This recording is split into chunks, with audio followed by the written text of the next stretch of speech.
नमस्कार, बाखबर में आपका स्वागत है। मैं हूं राघवेंद्र सिंह।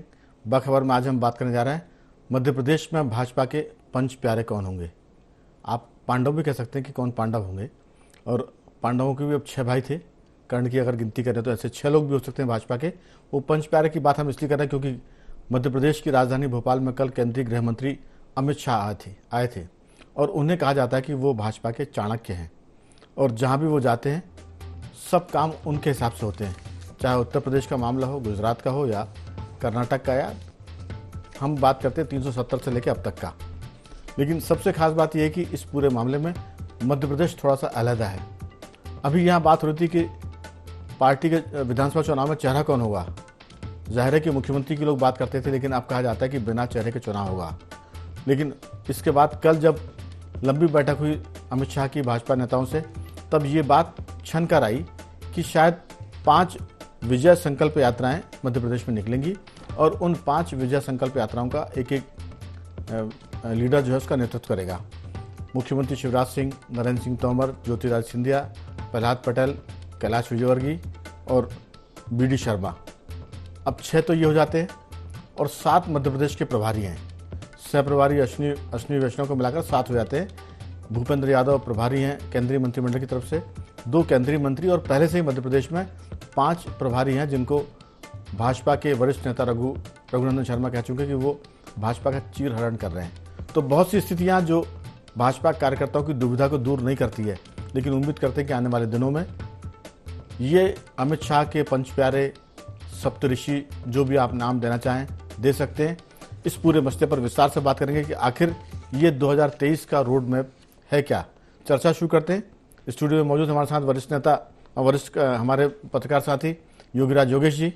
स्काइप पर मौजूद है मध्य प्रदेश के वरिष्ठ पत्रकार संदीप पौराणिक जी, और टेलीफोन लाइन पर हमारे साथ हैं मध्य प्रदेश के वरिष्ठ पत्रकारों में शामिल कस्बाई पत्रकारिता के जानकार रघुवर दयाल गोहिया। आप सभी का बहुत बहुत स्वागत है। चर्चा की शुरुआत संदीप जी आपके साथ कि आखिर ये अमित शाह के पंच प्यारे, पांडव, जो भी आप नाम देना चाहें, क्या ये सब भाजपा कार्यकर्ताओं की दुविधा को दूर करने वाले हैं? क्योंकि अभी तो ये स्थिति है कि 7 तो प्रभारी हो गए, फिर उसके बाद मध्य प्रदेश भाजपा का अपना नेतृत्व है, उसके पदाधिकारी हैं, फिर मुख्यमंत्री हैं। आखिर कार्यकर्ता किससे टिकट मांगने जाएगा, किसके साथ काम करेगा, उसकी राजी नाराजी कौन दूर करेगा? ये बहुत सारी बातें हैं, बहुत सारे सवाल हैं। पहले आपकी राय। देखिए राघवेंद्र जी, अमित शाह के दौरे का असर तो हमें दिख रहा है। हम बाद में बात करेंगे पंच प्यारे, पांडव की तमाम चीजों की। मध्य प्रदेश की राजनीति में अमित शाह को गए 24 घंटे भी नहीं हुए हैं, लेकिन असर दिखने लगा है। आज दिन में कई बैठकें हुई। आपने ये भी देखा होगा कि मध्य प्रदेश का कोई भी बड़ा नेता सीधे बयान देने से कतराता रहा। पूरे दिन में मैंने ये देखा कि चाहे फग्गन सिंह कुलस्ते हो, चाहे विजयवर्गीय हो, चाहे नरेंद्र सिंह तोमर हो, तमाम बड़े नेता हो, तो कुल मिलाकर के अमित शाह की एक सीख कि अब आप ज्यादा नहीं बोलेंगे, ये असर हमें दिखा आज। ठीक है, आप बैठक की चर्चा कर सकते हैं, आगे योजना की प्लानिंग कर सकते हैं, आप सीधे कटाक्ष और वैसे हमले दूसरे पर और पार्टी के अंदर की बात आप सार्वजनिक नहीं करेंगे। मुझे ऐसा लगता है कल की बैठक में ये निर्देश दिए गए, उसका असर दिखा। आज की जो स्थितियां हैं, हम लोगों के पास कोर्ट का अकाल है। जर्नलिस्ट के तौर पे हमें खबर लिखने के लिए बयान की जरूरत होती है, तो मध्य प्रदेश में आज उस तरह के बयान राजनीतिक तौर पर नजर नहीं आए। एक चीज। दूसरी बात आपने जो कही है कि टिकट मांगने किसके पास जाएगा। देखिए, भूपेंद्र यादव के लगातार दौरे होंगे मध्य प्रदेश में, अश्विनी वैष्णव भी आएंगे और तमाम बड़े नेता कार्यालय में ज्यादा समय देंगे। मुझे ऐसा लगता है ये रणनीति पर काम भी होगा। कार्यकर्ता को यही कहा जाएगा कि आपको भोपाल या दिल्ली के चक्कर नहीं लगाना है, जो सर्वे में नाम आएगा उसको हम टिकट देंगे। दूसरी बात यह है कि एक तो संतुष्ट इस तरह से किया जाएगा, मैसेजिंग जाएगी आने वाले समय में। मुझे लगता है नहीं तो भोपाल की दौड़ बहुत ज्यादा बढ़ जाएगी लोगों की। इसके अलावा जो यात्राएं निकलने वाली हैं, आपने सारे लोगों के नाम लिए राघवेंद्र जी। फग्गन सिंह कुलस्ते उसमें छूट रहे हैं जी जी, क्योंकि जिन नेताओं की आपने बात की है वो अगड़े हैं और पिछड़े हैं। इसमें दलित भी नहीं दिखा और इसमें आदिवासी भी नहीं दिखा। तो मुझे लगता है कि ये 5 से ज्यादा यात्राएं होंगी, या फिर 3 बड़े नेता जिनकी हम चर्चा कर रहे हैं उनको बैकड्रॉप में रखा जाएगा, पीछे रखा जाएगा।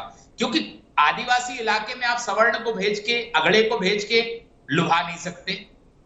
दलित की बात आप कैसे करेंगे? तो आपको एक नेतृत्व तो कम से कम दलित को देना पड़ेगा, या बड़े नेता के साथ किसी एक दलित को रखना पड़ेगा। तो मुझे लगता है कि यात्रा तो निकलेगी, 5 निकले, लेकिन आपको एक नेतृत्व के साथ कई लोग नजर आएंगे। मेरी जो राजनीतिक तौर पर समझ ये कहती है। जी जी। लेकिन सवाल ये है कि मध्य प्रदेश में बीजेपी के जो सर्वे आए हैं वो चिंताजनक तो हैं। अब ये रणनीति कैसी होती है, किस तरह की यात्रा होती है? क्या सिर्फ रोड शो होता है या लोगों से सीधे संवाद होता है? इसका प्रारूप आएगा तब समझ में आएगा कि मध्य प्रदेश में वाकई में बीजेपी आगे करने क्या वाली है।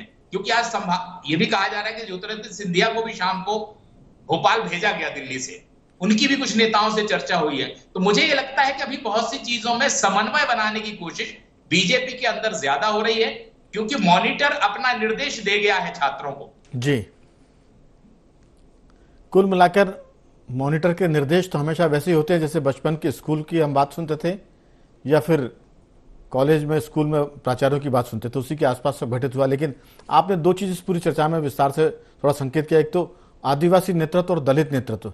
लेकिन बीजेपी में संदीप जी पहले कभी ऐसा हुआ नहीं कि राजनीति को, नेतृत्व को अलग अलग खानों में बांट कर देखा गया। ऐसे कई क्षेत्र हैं जहां दलित वोट बैंक है लेकिन वहां से सवर्ण जीतते हैं। ऐसे कई क्षेत्र हैं जहां सवर्ण वोटर हैं लेकिन दलित वहां से जीत कर आता है।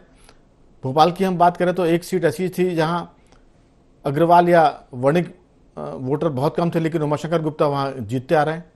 भोपाल के पास भोजपुर एक जगह है, वहां से पटवा जी के भतीजे चुनाव जीत रहे हैं। उसके पहले सुंदरलाल पटवा चुनाव जीतते थे लेकिन वहां पटवा या जैन परिवार के वोट बहुत कम है। तो इस तरह की सियासत भाजपा में देखी नहीं गई कि वो जाति वर्ग के हिसाब से नेतृत्व को तय करे और उनके वो दौरे कराए। लेकिन ये बदले जमाने की बात है, सब कुछ बदल रहा है। लेकिन जो सबसे खास बात है, मैं रघुवर दयाल जी से जरूर पूछूंगा कि इस पूरी यात्रा में या जो कुछ निकल कर आ रहा है, फुल एंड फाइनल हमारी तरफ से कुछ नहीं है, कोई आधिकारिक बयान नहीं, लेकिन जो बातें छन कर आ रही हैं राजनीतिक गलियारों से वो ये कि 5 संकल्प यात्रा निकलेंगे। किसी को बातचीत करने के लिए नहीं कहा गया है। जैसे क्लास में कहा जाता है कि पिन ड्रॉप साइलेंट, कोई आवाज़ नहीं करेगा। लेकिन कई बार रघुवर जी ऐसा होता है कि सभी लोग ये कहते हैं कि पिन ड्रॉप साइलेंट, और इसी के चक्कर में शोर बढ़ जाता है। तो वो आने वाले दिनों में जब टिकट बटेंगे, बगावत होगी, तब ये पिन ड्रॉप साइलेंस कितना काम करता है वो बात की बात होगी। लेकिन आखिर जो दुखी कार्यकर्ता है वो किससे बात करे, उसकी समस्या का निदान कौन करे, ये अभी तय नहीं हुआ। जब तक ये तय नहीं होगा तब तक ये दिक्कतें रहेंगी। आपकी राय? आपने बिल्कुल सही बात कही है राघवेंद्र जी। देखिए, सत्ता और संगठन का जो तालमेल है और जो सामंजस्य है मध्य प्रदेश की यदि हम बात करें तो वो कहीं ना कहीं उसमें जिस कसावट की जरूरत थी वो नजर नहीं आ रहा था। इसीलिए पूरे देश में प्रधानमंत्री नरेंद्र मोदी जी के बाद सबसे पावरफुल नेता भारतीय जनता पार्टी में अगर कोई माने जाते हैं तो वो केंद्रीय गृह मंत्री और पूर्व भाजपा के राष्ट्रीय अध्यक्ष अमित शाह ही हैं, इसमें तो कोई संदेह नहीं है। तो उनको मध्य प्रदेश की बागडोर संभालने की क्या आवश्यकता पड़ी? वो तो सत्ता के अंग हैं। नड्डा जी क्या कर रहे हैं जो राष्ट्रीय अध्यक्ष हैं, ये काम नड्डा जी के माध्यम से भी हो सकता था। इसमें मुझे यही लगता है कि जो कर्नाटक के परिणाम आए हैं उस परिणाम को मद्देनजर रखते हुए संगठन तो अपनी स्थान पर है, लेकिन स्वयं नरेंद्र मोदी जी और अमित शाह जी इसलिए बहुत ज्यादा चिंतित हैं कि इस वर्ष मध्य प्रदेश और छत्तीसगढ़ के अलावा अगले वर्ष पूरे देश के चुनाव होने हैं, आम चुनाव होने हैं। तो वो एक सबसे बड़ी चिंता का विषय है। गत 1 वर्ष से मध्य प्रदेश में उनके अमित शाह जी के आप देख रहे हैं कि कई बार दौरे हो चुके हैं और हर दौरे में आपने ये भी अनुभव किया होगा कि केंद्रीय उड्डयन मंत्री ज्योतिरादित्य सिंधिया उनके साथ ज्यादातर आते रहे हैं और उन्हें बहुत वेटेज मिलता रहा है। अभी भी इस बार के दौरे में भी यही स्थिति रही। मध्य प्रदेश की राजनीति में इसके गंभीर अर्थ भी लगाए जा रहे हैं क्योंकि प्रदेश के लिए ये एक चुनावी वर्ष है और अमित शाह ने लगभग घोषित रूप से यहाँ की कमान संभाल ली है। इसका सीधा अर्थ ये कह सकते हैं कि सिंधिया का अपनी पार्टी में मध्य प्रदेश में भी लगातार कद बढ़ रहा है। अमित शाह ने चुनाव में प्रचार प्रसार, टिकट वितरण जैसे महत्वपूर्ण कार्य को अपने भरोसेमंद भूपेंद्र यादव और अश्विन वैष्णव जी के हवाले कर दिया है, जिसकी निगरानी खुद वो स्वयं करेंगे। तो अब टिकट वितरण की जैसे बात हो रही है या कार्यकर्ताओं की समस्याओं से जुड़ी बात हो रही है, तो अब ये उम्मीद किससे की जा सकती है? अमित शाह जी के आसपास कमांडो का और दूसरी चीजों का इतना सख्त गहरा होता है कि वहां तो मंत्री भी जो है पर नहीं मार सकते उनकी बिना इजाजत के। और इस पूरे प्रकरण में एक मामला और छोड़ दिया गया है, शायद हो सकता है अगली योजना हो भारतीय जनता पार्टी प्रदेश के संगठन की या राष्ट्रीय संगठन की, वो है जिला अध्यक्षों की। पार्टी के जिला अध्यक्ष को लेकर अभी तक कोई भी स्पष्ट रणनीति नहीं बनाई गई है। जिला अध्यक्षों की एक साथ कभी बैठक भी नहीं हुई है। बिल्कुल रघुवर जी, मुद्दे तो बहुत सारे हैं लेकिन अब वक्त बहुत कम है। चुनाव बिल्कुल जैसे कहते हैं ना कि बारात दरवाजे पर आ चुकी है, चुनाव सर पर है। लेकिन आपने कहा कि अमित शाह के बहुत दौरे हो चुके हैं, प्रधानमंत्री नरेंद्र मोदी के बहुत दौरे हो चुके हैं। योगीराज जी, पूरी सरकार और संगठन इन वीआईपी के दौरों और इनकी व्यवस्था में जुटा रहता है। मुझे लगता है कि सरकार भी इसमें लगी रहती है और संगठन भी, और इनका जो माने संख्या है, जो क्रम है, वो बहुत तेजी से बढ़ रहा है। तो संगठन कितना काम करे, अपने को तैयार करेगा, वार्म अप करेगा, सरकार कितनी कर पाएगी। सबसे खास बात यह कि आखिर वो कार्यकर्ता जो भाजपा को जिताता है वो इस पूरी चर्चा के केंद्र में कहाँ नजर आता है, क्योंकि अगर आप उसको केंद्र में नहीं रखेंगे तो ये सारी कवायदें ताश के पत्तों की तरह जो जरा में ढह सकती हैं। सवाल यही है कि बगावत कौन रोकेगा, भीतरघात को कौन रोकेगा और नाराज कार्यकर्ता को कौन मनाएगा। अगर ये सब नहीं हुआ तो फिर आप कुछ भी कर लें, ये सिर्फ दिखावे की बात होगी और नतीजे वैसे सामने आने की आशंका, संभावनाएं ज़्यादा होंगी जो नगर निगम चुनाव में पिछले साल भर पहले देखे गए थे। आपकी राय, ये अमित शाह के जो पंच प्यारे हैं, सप्तऋषि, वो क्या करेंगे और नैया कितनी मझधार से आगे निकलेगी? देखिए राघवेंद्र जी, यदि यहाँ संगठन बहुत अच्छे स्तर पर काम कर रहा होता और पार्टी में यदि कोऑर्डिनेशन बहुत बढ़िया होता तो ये सब करने की ज़रूरत नहीं पड़ती।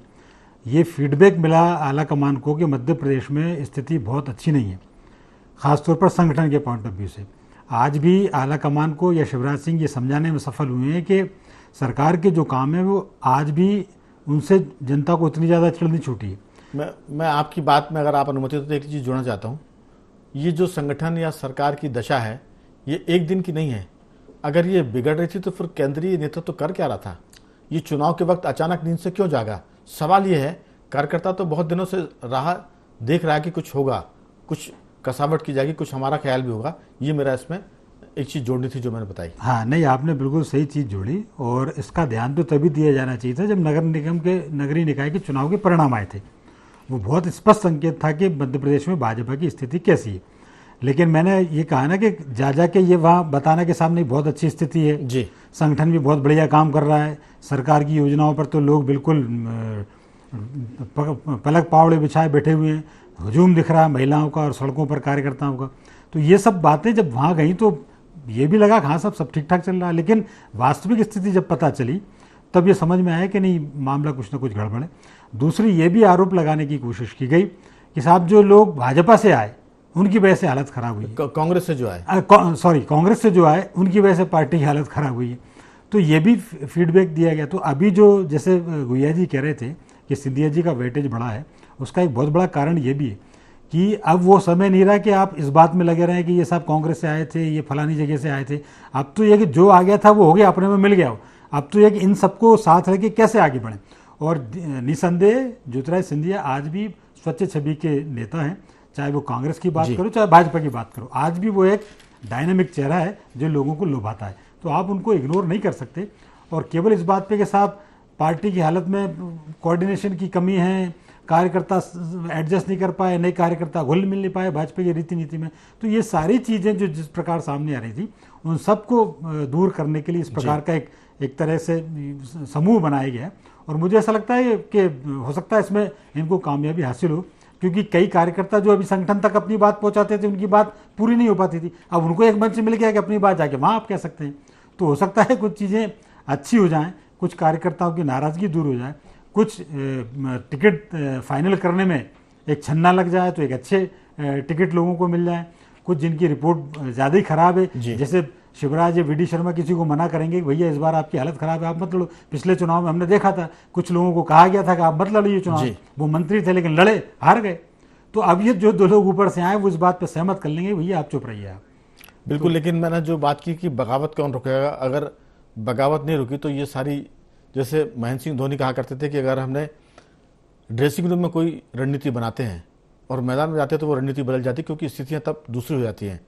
ये जो चीज़ें हैं कि बगावत नहीं रुक पाई, तो फिर वो स्थितियां जो आपकी रणनीति वो धरी रह जाती है। मैं लौटूंगा, लेकिन उसके पहले सुन लेते हैं, हमारे पास वो उनकी बाइट्स आ गई हैं। मध्य प्रदेश भाजपा के अध्यक्ष बी डी शर्मा और कांग्रेस नेता सज्जन वर्मा, उनके क्या ख्याल हैं? 2023 के चुनाव के कैंपेन रणनीतिक तैयारी जो माननीय अमित शाह जी ने हम सबको मंत्र दिया है, उसके आधार पर आज भी लगातार कई विषयों पर चर्चाएं हुई हैं। चुनाव को लेकर के जो प्रबंधन है, प्रबंधन को लेकर सारी आगामी जो तैयारियां हैं उनकी चर्चा हुई है। तो इस प्रकार से अब सब लोग चुनावी मूड में 100% मैदान में कार्यकर्ता तैयारियों में जुटे हैं, और उस नाते से आज लगातार जो रणनीतिक तैयारी करनी चाहिए उन सारे मुद्दों पर आज व्यवस्थित चर्चा हुई। देखिए, उनको शिवराज सिंह चौहान की कार्य प्रणाली पे विश्वास नहीं है, इसलिए उन्होंने कहा कि अश्विनी वैष्णव और भूपेंद्र यादव ये दो ही चेहरे रहेंगे। इसलिए उन्होंने अपने हाथ में भी कमान ले ली कि अब यही निर्णय लेंगे, शिवराज या कोई नेता निर्णय नहीं ले गए। परिलक्षित हो गया है, अमित शाह समझ गए कि शिवराज के चेहरे पे, कार्य प्रणाली पे भाजपा की सरकार नहीं बन रही है, इसलिए ये तो बीजेपी अब 100% चुनाव के मोड पर आ गई है, ये बी डी शर्मा ने कहा। और सरकार और शिवराज के चेहरे पर भाजपा को भरोसा नहीं रहा, इसलिए 2 केंद्रीय मंत्रियों को कमान सौंपी गई है अमित शाह के द्वारा या भाजपा के द्वारा। पौराणिक जी, सारा मसला ये है कि जो हमें खबरें हैं या जो अंदाज निकल के आता है वो ये कि चुनाव अभियान समिति के संयोजक के रूप में सिंधिया को ये कमान सौंपी जा सकती है, बाकी कोर कमेटी होगी। इसके अलावा प्रदेश अध्यक्ष और मुख्यमंत्री होंगे, और साथ में जो 2 केंद्रीय मंत्री बनाए गए, प्रभारी और सह प्रभारी, उनके साथ साथ मध्य प्रदेश में 5 प्रभारी हैं, कोर कमेटी है, पदाधिकारियों की टीम है। तो लंबा मामला है, लेकिन ये बात भी है कि अगर कांग्रेस को देखें तो वहाँ सिर्फ 2 ही लोग हैं, कमलनाथ और दिग्विजय सिंह। दिग्विजय मैदान में है, कमलनाथ चैम्बर की पॉलिटिक्स करके रणनीति बना रहे हैं। वहाँ खाना बनाने वाले रसोइये कम है और यहाँ खाना बनाने वालों की टीम ज़्यादा है। क्या लगता है आपको, बहुत संक्षेप में? देखिए राघवन जी, तय मान के चलिए कि बीजेपी के लिए चुनाव तो चुनौती है, इसे कोई नहीं नकार सकता। लेकिन जैसा आपने कहा है कि सिंधिया को थोड़ा सा आगे, जैसे गुइया जी भी कह रहे थे पहले, सिंधिया को फ्रंट फुट पर ला रही है पार्टी। एक ग्लैमरस चेहरा है और कहीं ना कहीं जनाधार, ठीक है, वो गुना का चुनाव हार गए, कुछ भी चीजें हैं, लेकिन पार्टी में ऐसे लोगों को आपको आगे करना पड़ेगा।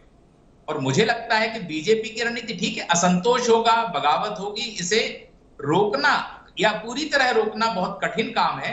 हाँ, कुछ असंतुष्टों को आप मना जरूर सकते हैं। मुझे लगता है कि पार्टी को इस पर ज्यादा मंथन करना चाहिए, वो करना पड़ेगा कि जो असंतोष है उसे हम कैसे कम करें और बगावती जो तेवर अपनाएं उन्हें कैसे रोकें।